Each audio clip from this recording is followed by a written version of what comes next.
سلام. تو این چالش ما قراره که گندم بیاقم.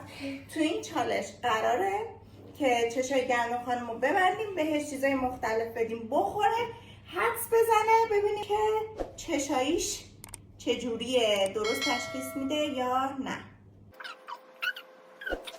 میشو از این آسونه شروع میکنیم.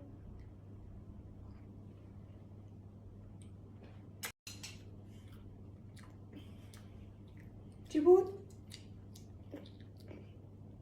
اورنج. آفرین. فارسی شو بگو ماما. اورنج. فارسی دیگه بلد نیم بچه‌م.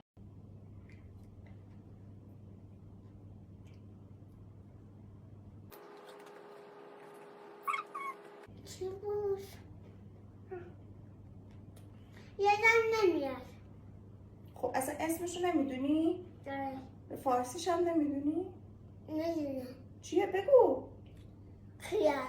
خب فارسی بگو مامان. فارسی بلد نیستم. اپا بده.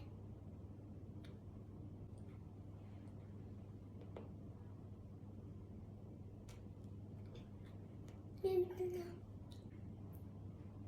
این حالا بنانا.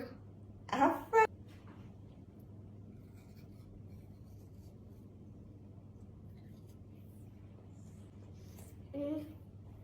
این چیه؟ اپل. آفرین سیبه. خب گندم خانوم 2 تا اشتباه داشتی 4 تا درست. چطور بود؟